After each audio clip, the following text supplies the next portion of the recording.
नमस्कार दोस्तों, आपका स्वागत है अलकनंदा चैनल पर। आज हम बात करेंगे मुंशी प्रेमचंद द्वारा लिखित प्रसिद्ध कहानी नमक का दरोगा के बारे में। इस कहानी में समाज में फैले भ्रष्टाचार, नैतिकता और ईमानदारी के मुद्दों को बहुत ही गहराई से उठाया गया है।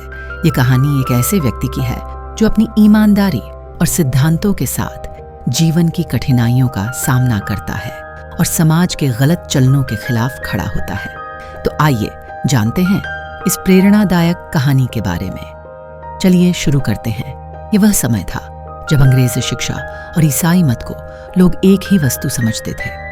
फारसी का प्राबल्य था। प्रेम की कथाएं और श्रृंगार रस के काव्य पढ़कर फारसीदां लोग सर्वोच्च पदों पर नियुक्त हो जाया करते थे।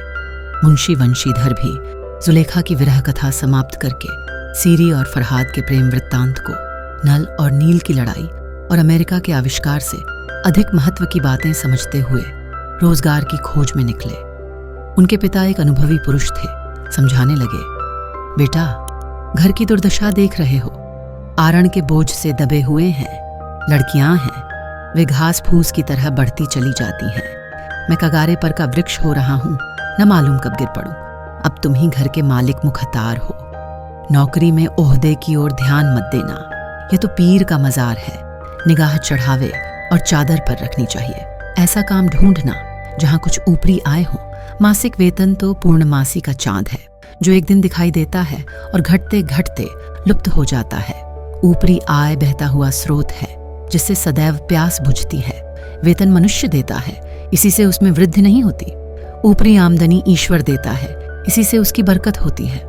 तुम स्वयं विद्वान हो, तुम्हें क्या समझाऊं। इस विषय में विवेक की बड़ी आवश्यकता है।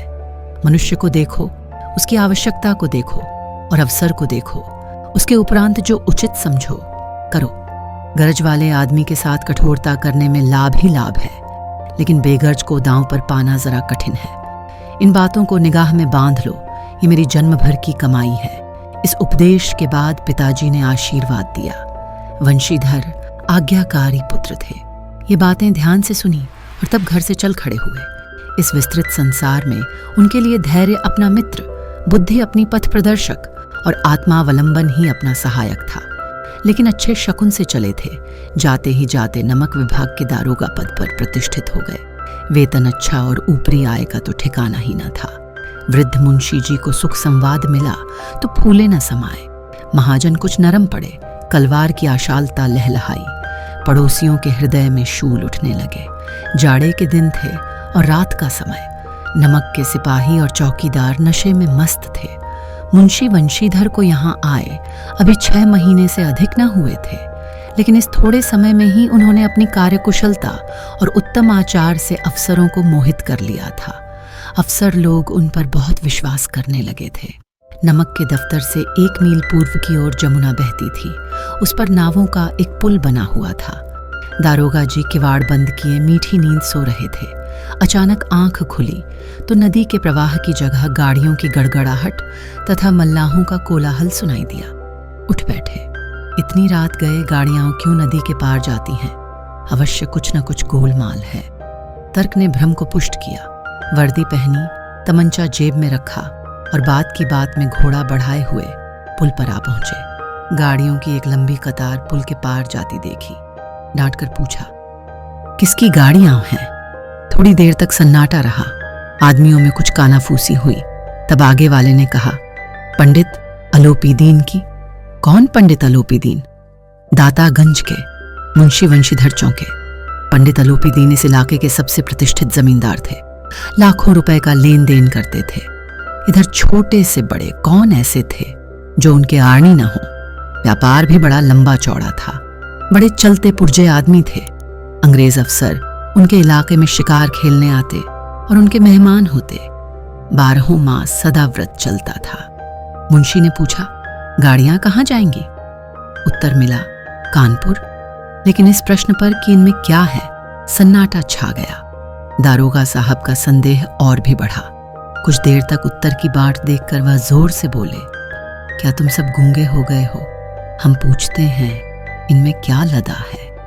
जब इस बार भी कोई उत्तर न मिला तो उन्होंने घोड़े को एक गाड़ी से मिलाकर बोरे को टटोला। भ्रम दूर हो गया, ये नमक के डेले थे। पंडित अलोपी दीन अपने सजीले रथ पर सवार कुछ सोते कुछ जागते चले आते थे। अचानक कई गाड़ी वालों ने घबराए हुए आकर जगाया और बोले, महाराज, दारोगा ने गाड़ियां रोक दी हैं और घाट पर खड़े आपको बुलाते हैं। पंडित अलोपी दीन का लक्ष्मी जी पर अखंड विश्वास था। वह कहा करते थे कि संसार का तो कहना ही क्या, स्वर्ग में भी लक्ष्मी का ही राज्य है। उनका यह कहना यथार्थ ही था।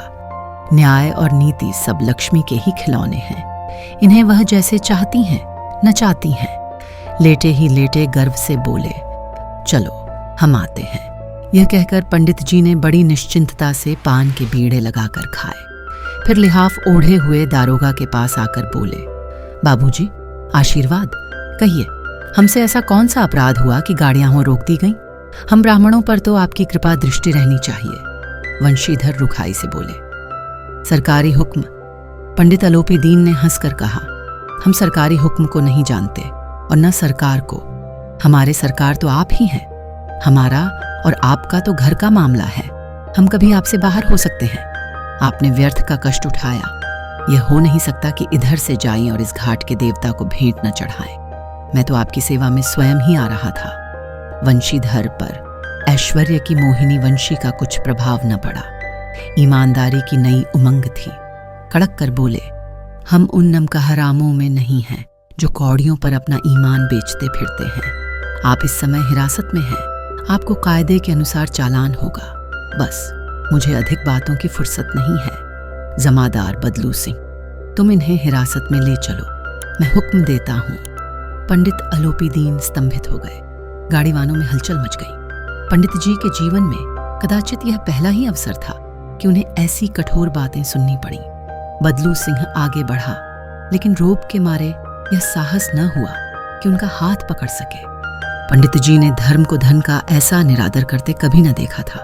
विचार किया कि यह अभी उद्दंड लड़का है, माया मोह के जाल में अभी नहीं पड़ा, अल्हड़ है, झिझकता है। बहुत दीन भाव से बोले, बाबू साहब, ऐसा न कीजिए, हम मिट जाएंगे, इज्जत धूल में मिल जाएगी। हमारा अपमान करने से आपके हाथ क्या आएगा? हम किसी तरह आपसे बाहर थोड़े ही हैं। वंशीधर ने कठोर स्वर में कहा, हम ऐसी बातें नहीं सुनना चाहते। अलोपी दीन ने जिस सहारे को चट्टान समझ रखा था, वह पैरों के नीचे से खिसकता हुआ मालूम हुआ। अब दूसरा दांव खेला। झोली से मोटी थैली निकालकर वंशीधर के सामने रख दी और उसके मुंह को खोलकर दिखाते हुए बोले, आप इसे अपनी नजर की भेंट समझकर स्वीकार करें और हमारी विपत्ति को टाल दें। वंशीधर की आंखों के सामने अंधेरा छा गया। ईमानदारी के पहले नशे में अपनी नौकरी का खतरा, वृद्ध पिता के उपदेश, घर की विपन्नता, बहनों की शादी और समाज का ताना सब मिलकर उनकी नीयत को हिलाने लगे। यह अनुग्रह प्रदर्शन जो पहली बार उनके जीवन में हो रहा था, उनके संयम को तोड़ने लगा। जीवन की आवश्यकताएं और इच्छाएं उनके सामने सजीव चित्रों की भांति नाचने लगी। लेकिन अगले ही क्षण ईमानदारी की भावना पुनः जाग उठी। उन्होंने थैली की ओर बिना ध्यान दिए दृढ़ स्वर में कहा, आप अपनी इस अपमानजनक भेंट को समेट लें, वरना परिणाम भुगतने को तैयार रहें। कानून और ईमानदारी से बढ़कर हमारे लिए कुछ नहीं। आप हिरासत में हैं और आगे की कार्रवाई की जाएगी।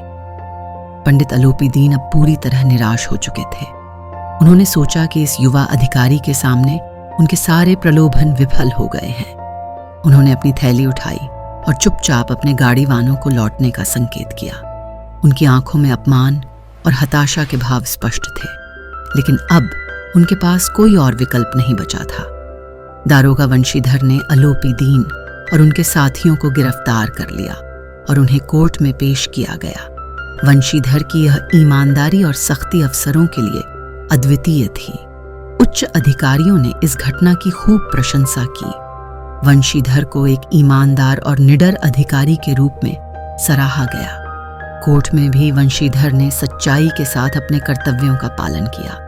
न्यायाधीश ने भी पंडित अलोपी दीन की सजा को उचित ठहराया और वंशीधर के इस कर्तव्य निष्ठा को देखते हुए उनकी पदोन्नति कर दी। लेकिन इस सफलता के बाद भी वंशीधर के मन में एक अजीब सी बेचैनी थी। उन्होंने अपने पिता की सीखों का पालन किया, मगर समाज और परिवार के लिए वे अब भी वहीं थे।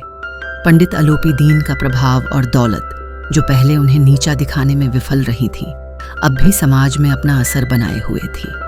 वंशीधर ने ईमानदारी की परीक्षा में जीत तो हासिल की, लेकिन उनके लिए यह एक अंतहीन संघर्ष की शुरुआत थी। तो दोस्तों, यही थी नमक का दरोगा की कहानी। अगर आपको यह वीडियो पसंद आया हो तो कृपया लाइक और सब्सक्राइब करें। आपके सुझावों का इंतजार रहेगा। धन्यवाद।